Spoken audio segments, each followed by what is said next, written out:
I just finished season 3, and I would be lying if I said I didn't cry when seeing the. I didn't finish season 3. I remember all quite a bit of it, but I didn't remember like the last episode. I didn't know Zane died, so I'm on season 4. I've never seen season 4. From here on out, I've never seen these seasons. So this is my review of the first 3. My history with Ninjago, I remember like, watching it. It is part of my childhood. I am still in my childhood, but in my childhood years, like 7-ish years, I remember watching this show. I remember trying when after school, like, who's the Green Ninja? I don't know what happened. I just like I don't want to say I grew up because, as you can see, I didn't grow up at all. I just stopped watching. I don't know. I watched season 1 through 2 like fully, didn't miss a day.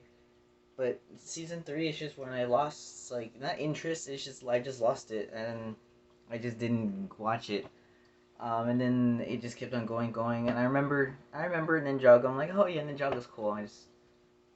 But now it's during school. I talked with a friend about Ninjago. I'm like, you know what? I'm gonna rewatch it. I sadly have Netflix now, but no, not sadly. I have Netflix now. Netflix allows you to watch Ninjago. If anything allows you to watch Ninjago, that means it's awesome. One thing I couldn't find is like the movie, like the before the series when like Kai was fighting the skeletons, and then they found the golden weapons. I don't know where I watched that. I know it's in Netflix. I know I watched it in like Netflix, but I don't know. I just could never find it. So I just watched the series. I just started watching the series. It's genuinely a very good series. It's a good show. 1 through 3.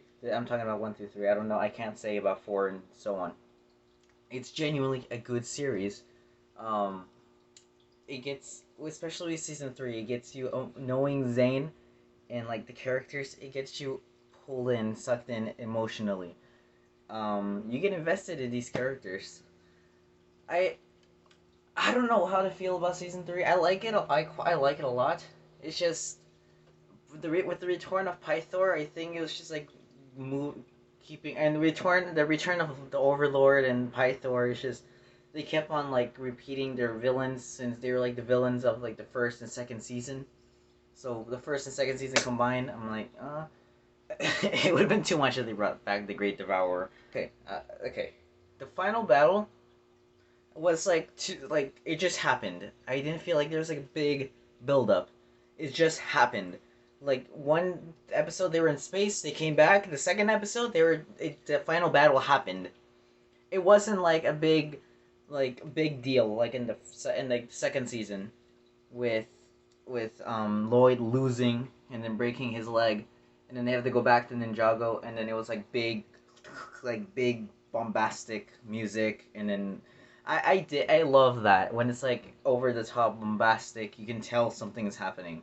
That's why with a certain scene with Flash, I don't know, with Zack Snyder's Justice League, a certain scene with Flash, and like at the end, I love that scene. It's one of my favorite scenes in movies. I'm not gonna lie. I love that kind of stuff.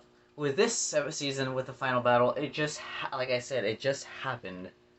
It didn't. There was no big build up. I felt like Zane just like you know what he went. Well, I mean there was a build up, but not really because the Overlord just got his powers or the golden weapons. There's no build up.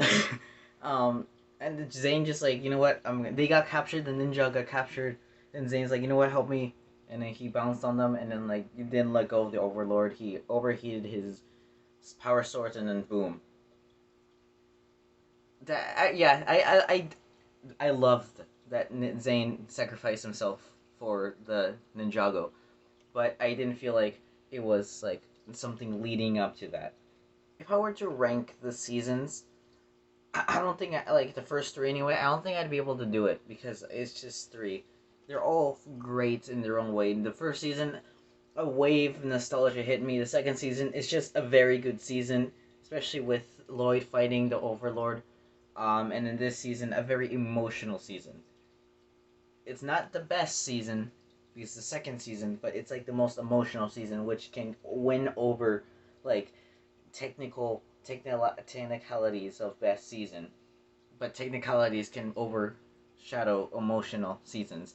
So I don't know where I would rank them. I know I would rank like the first season at the bottom, not because it's bad. It's just it set the template, and then the other two are mastered the template.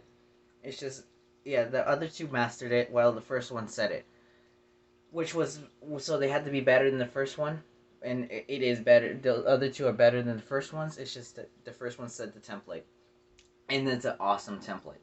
So if so, I wouldn't know how to rank them, but that is my review of the first three seasons. I mostly talked about the third one because I just finished the third one. So, have you watched Ninjago at all? I guess not many people I know except for like two people. I don't know. Not a lot of people know about Ninjago, do they? Except maybe because of the movie, the 2017 movie. But I don't know. I wasn't the biggest fan. Maybe because I like don't know what's happening. Nia has powers now. I guess I don't know.